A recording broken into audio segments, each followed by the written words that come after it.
I bought myself the Droid UK MMI box, and I'm going to give you a quick review today, just so you can see what it's like. Spoiler alert, it's not great. Not a great start to the video review. So I'd planned to make a in-depth video review today, just showing you the features of the box and how it works, but unfortunately there seems to be some kind of a problem. I guess I've got a faulty unit. I'm going to go over the pros and cons of this box anyway, but as you can see, it's just a black screen. My car's running. Oh, here we go. It seems to be going on and off. I don't know why. I'm probably going to have to send this unit back. I've had it for about maybe between 1 and 2 months. Generally it's been fine, but whatever's happening now is obviously very bad if you want to actually use the box.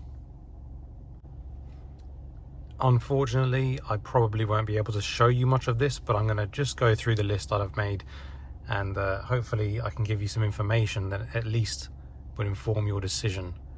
If this problem I'm having hasn't already informed your decision, let's start with the bad things. Now, Droid UK are selling this box, but actually it's not made by them. It's made by a company called iDrive, and it's basically a cheap Chinese made box. You can buy this from lots of different distributors. It's not specifically made by Droid UK, so don't be fooled and think that this is a better box than any other. It's the same, just with different firmware. It's supposed to work with the built-in aux connection of your car. Now, this is a 2019 1 Series. It doesn't have aux, so what I had to do was fit it down here. So the cable runs all the way through to the back there and to the screen. It does work. It's just unfortunate that you have to do that much work to get any audio out of it. Without running that cable, there was no audio. I was going to mention there was an issue with the screen flickering occasionally. Obviously that's got worse. Not much you can do about that. If you get a faulty unit, I'm just going to send this one back. Call quality issue. So when you use CarPlay to make and receive calls, there is an audible echo for the receiver of the call. It's very bad.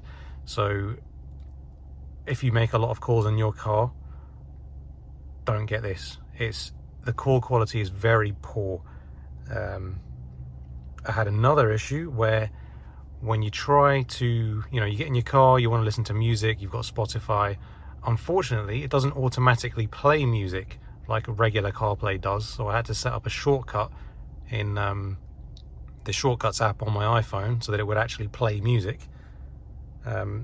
When you turn the volume loud, there's a hissing noise. Obviously, because it's using aux, if you turn the volume up, there is an audible hissing noise. A lot of people say that these boxes have identical sound quality to the regular Bluetooth. It's not true.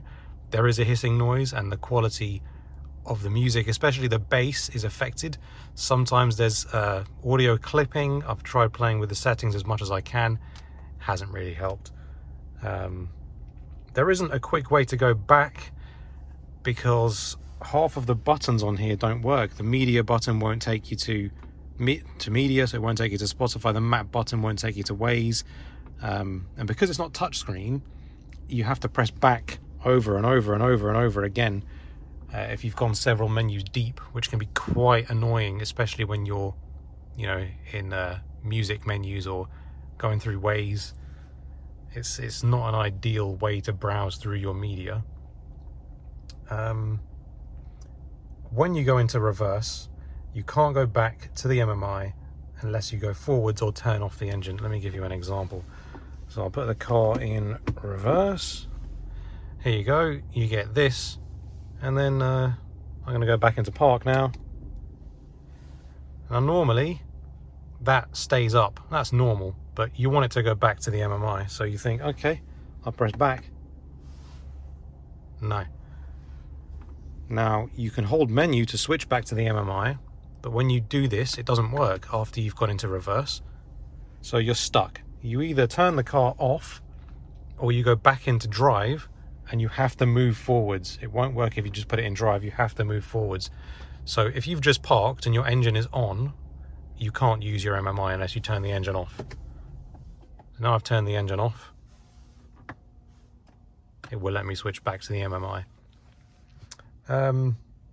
In general, without a touchscreen, it can be quite difficult to use. There's not much you can do about that. You sort of learn to get used to it, but yeah, that's just how it is. In terms of good things, it's nice to have Waze and Google Maps in the car, and it's quite quick to start, and it was reliable up until today when I decided to film this. I'll see if I can show you any of it. These are the apps I've got on my home screen. No, it's not going to work. If I want to leave you with one final thought, it would be that I'd probably just stay away from buying an MMI box. I've had too many random problems with this, and I think I'm just going to pay for the real-time traffic information, get it renewed, and take the MMI box, send it back and try and get a refund. I've had it for a couple of months now, and as you can see, it's yeah, the experience isn't very good, which is a shame because I would like to use Waze. But yeah, there you have it. That is the Droid UK MMI box.